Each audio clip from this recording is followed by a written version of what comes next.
Bonsoir à tous, ravi de vous retrouver pour ce journal avec à la présentation ce soir la rédactrice en chef, Laure Girard. Bonsoir Laure. Bonsoir Aurélien, bonsoir à tous. Au sommaire de cette édition, une crèche rouvre ses portes. Quelques jours après les violences urbaines, les familles retrouvent leur multi-accueil des Glonnières au Mans. Dans le reste de l'actualité, le département présente sa biennale, une programmation culturelle et un patrimoine très riche à découvrir tout l'été. Et puis direction Jouer-l'Abbé où une entreprise vous propose d'embellir vos motos afin de les rendre uniques.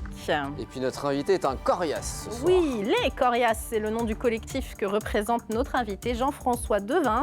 Il milite pour plus de sobriété dans la politique locale, vous le verrez. Une bonne nouvelle pour démarrer ce journal, Laure, la Chrysalide ouvre à nouveau ses portes. La microcrèche située dans les quartiers sud du Mans avait subi de nombreux dégâts pendant l'épisode de violence urbaine dans la nuit de vendredi 30 juin au samedi 1er juillet. Elle a rouvert ses portes ce mardi, un tour de force des services techniques salué par le maire du Mans, Stéphane Le Foll. Sur place, Florian Wozniak. Les stigmates des événements de la semaine dernière sont bel et bien présents sur la porte d'entrée du multi-accueil du quartier sud de Mans. Mais à l'intérieur, les enfants ont pu retrouver leurs activités et leurs animatrices après une journée de fermeture. Il y avait beaucoup de verres au sol, les outils informatiques avaient été vandalisés. C'était dans un état un peu catastrophique en termes d'accueil. Conséquence, 25 familles ont dû trouver une autre solution pour faire garder leurs enfants. Les familles ont été un peu même révoltées de voir que ces lieux d'accueil pour les jeunes enfants avaient été affectés et vandalisés. Bon, au-delà de ça, on voit bien que la vie reprend, mais qu'effectivement tout le monde a été impacté et ce sont vraiment des actes que nous condamnons, évidemment, dans un lieu qui est là pour le quartier, au service de la population et au service des familles du quartier. Grâce à la mobilisation des différents services de la ville et de la direction de l'établissement, ce sont près de 70 familles qui peuvent de nouveau bénéficier du service du multi-accueil.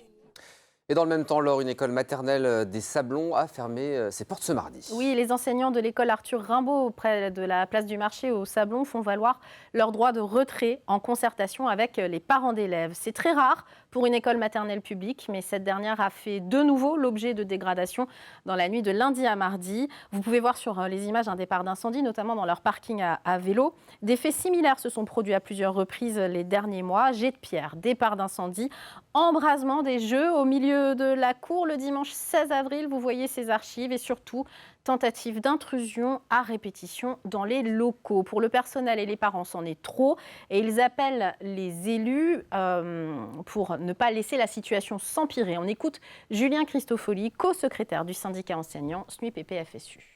Ça fait des mois que l'école subit des intrusions, des dégradations, des tentatives d'entrée, des caillassages, des départs de feu comme à l'extérieur à l'entrée là. Et le problème majeur, c'est que les dégradations ne sont pas réparées au fur et à mesure. Tout ça n'est pas anodin. On pourrait aussi laisser le sentiment qu'on banalise et qu'on autorise ce genre de choses. Et donc les collègues sont face vraiment à cette difficulté. Les élèves ont le droit ici, comme partout ailleurs, à avoir les conditions d'accueil les meilleures possibles. Et puis on termine cette page éducation avec les résultats du bac. Vous l'avez eu, Laure ? Oui, je l'ai eu, mais il y a longtemps, Aurélien. 4274 Sartois en voie générale et technologique ont découvert leur note finale et leur mention ou pas aujourd'hui. Le bac cette année, c'est 85% de réussite contre 86% l'année dernière. Bravo à eux. Les Coriaces, c'est le nom du collectif que représente notre invité Jean-François Devins. Bienvenue sur le plateau. Bienvenue, les Coriaces. Jean-François Devins, la question est simple, c'est quoi, c'est qui ? Nous sommes un collectif qui souhaitons mettre dans le débat public au niveau local, en particulier sur le Mans Métropole, les questions de l'urgence climatique et de l'effondrement du vivant et de la biodiversité. Et pour ce faire, vous avez déjà organisé des soirées, des rencontres, des occasions autour de films par exemple, vraiment pour discuter. Et la première réflexion que vous souhaitez avoir, c'est la publicité, notamment la publicité lumineuse, mais la publicité dans l'espace urbain en général, dans nos espaces. Tout à fait. Et donc, en fait, notre démarche aujourd'hui, c'est de demander à M. Counil d'arrêter la publicité lumineuse, toute la publicité lumineuse. puisque vous l'avez dit, en fait, il y a 87% de la population, selon un sondage BVA, qui est favorable à l'arrêt de la publicité numérique. Donc, c'est une mesure qui est lumineuse, facile. Voilà.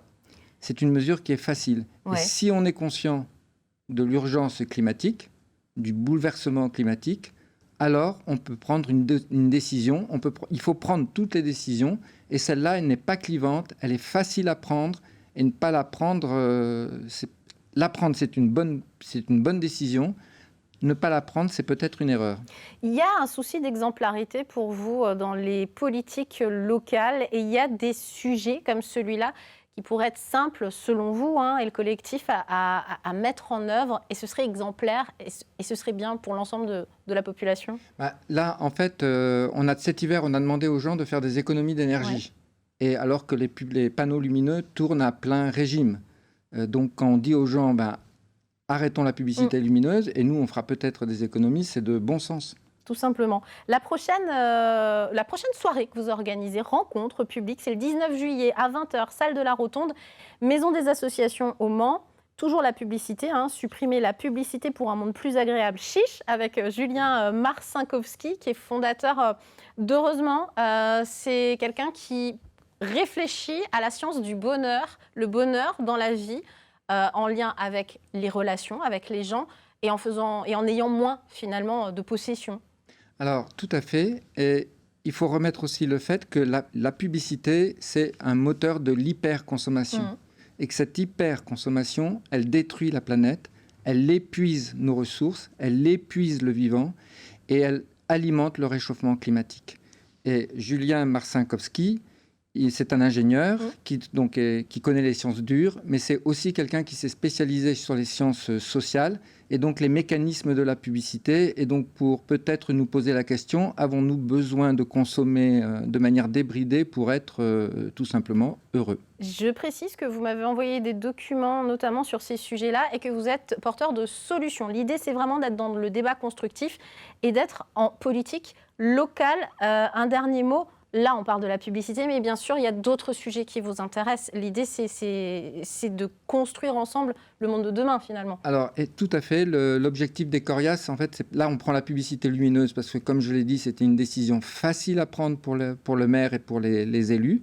Une décision qui sera populaire, donc c'est pour ça qu'on lui demande. Et on demande aux citoyens aussi, grâce à notre adresse mail, de pouvoir signer une pétition. lescorias72@gmail.com. Voilà, et donc on a une pétition en fait qui montrera aux élus que c'est une mesure qui est vraiment populaire. Et puis effectivement, on est destiné à apporter d'autres mesures, notamment sur la mobilité et puis les problèmes d'approvisionnement agricole du territoire. Par exemple, les écoles, les cantines qui peuvent être approvisionnées en local. Ce type de sujet. Ce type de sujet, tout à fait. Et sur le réchauffement climatique, il faut quand même dire on a vu tous les incendies qu'il y avait cet été. Il y a 2000 communes qui ont été en tension par rapport à l'eau.